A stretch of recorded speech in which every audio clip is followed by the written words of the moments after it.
Episode 2658, ध्रुव की असफल कोशिश।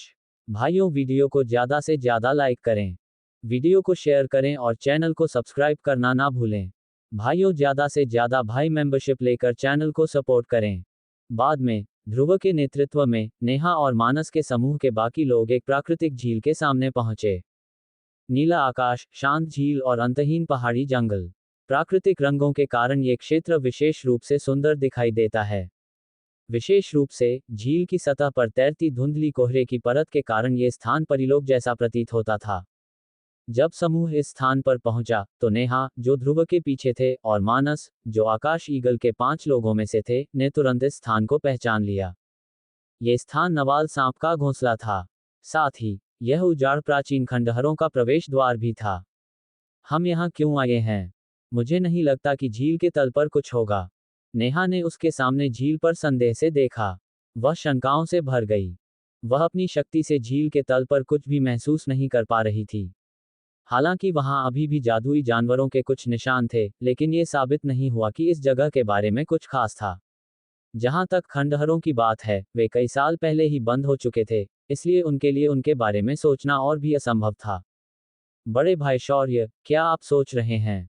दूसरी ओर नवाल सांप एक बार खंडहरों में घुस गया था, इसलिए वह स्पष्ट रूप से समझ गया था कि यह कितना भयानक था।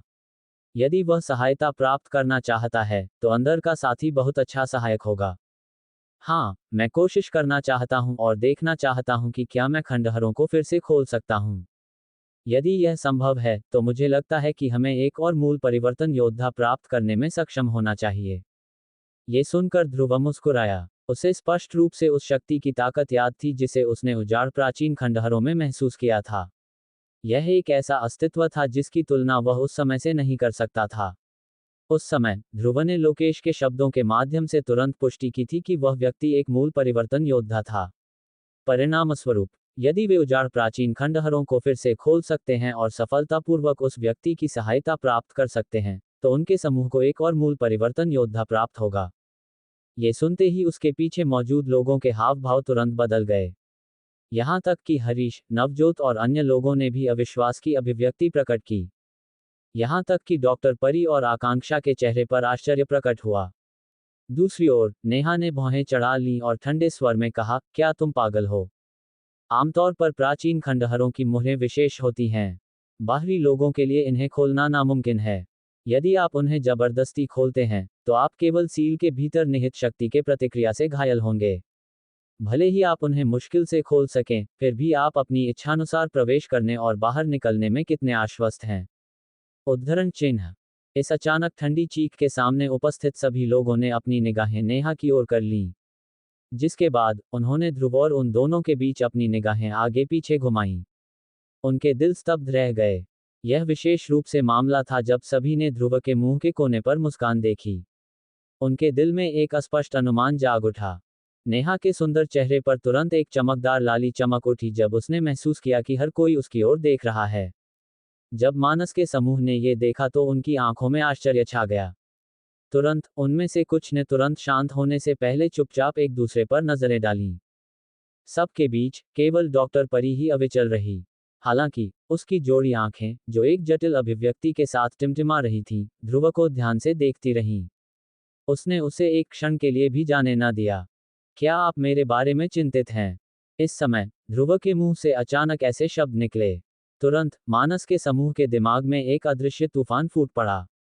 उनमें से कुछ ने आश्चर्य से एक दूसरे की ओर देखा, जिसके बाद उनकी नज़र तुरंत नेहा पर गई। परिणाम वैसा ही हुआ जैसा उन्होंने अपने मन में सोचा था। यह असामान्य रूप से असामान्य था। यदि यह अतीत में नेहा के चरित्र के अनुसार था, तो यह संभव था कि अगर किसी ने उसके साथ इस तरह से मजाक करने की हिम्मत की तो उसने उसे थप्पड़ मार दिया होगा। हालांकि आज ध्रुव द्वारा ये शब्द बोलने के बाद न केवल नेहा को गुस्सा नहीं आया, बल्कि उसका सुंदर चेहरा थोड़ा लाल हो गया क्योंकि उसने अपना सिर घुमाया और पूर्व को नजरअंदाज कर दिया। इस दृश्य के बारे में न सोचना उनके लिए सचमुच कठिन था। दूसरी ओर हरीश का समूह ध्रुव को देखकर मुस्कुराया, जिसके बाद ध्रुव ने मजाक करना बंद कर दिया। वह घूमा और उसकी नज़र सामने झील पर पड़ी। ईमानदारी से कहें तो उजाड़ प्राचीन अवशेषों को खोलने में सक्षम होने का उन्हें भी कोई भरोसा नहीं था। आखिरकार अपनी आध्यात्मिक शक्ति के साथ भी वह केवल अवशेषों के अस्तित्व को ही महसूस कर सका। जहां तक इसे खोलने की बात है तो यह और भी अकल्पनीय था। हालांकि इसकी कल्पना करना जितना कठिन था, ध्रुव उतना ही अधिक व्यक्तिगत रूप से प्रयास करना चाहता था। आखिरकार चाहे कुछ भी हो, अगर कोई प्रयास नहीं करेगा तो उसे कभी पता नहीं चलेगा कि वह ऐसा करने में सक्षम है या नहीं। ये देखकर कि ध्रुव एक कदम उठाने वाला था, नवाल सांप के चेहरे पर झिझक की झलक दिखाई दी।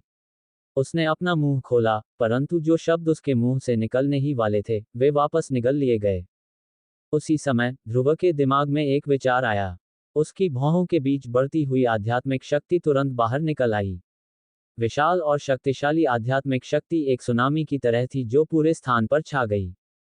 उसके पीछे मौजूद सभी लोगों के चेहरों पर तुरंत हैरान करने वाले भाव प्रकट हो गए। ऐसी भयावह आध्यात्मिक शक्ति सचमुच अकल्पनीय थी। इसके तुरंत बाद विशाल और शक्तिशाली आध्यात्मिक शक्ति ध्रुव के नियंत्रण में दो अदृश्य बड़े हाथों में एकत्रित हो गई।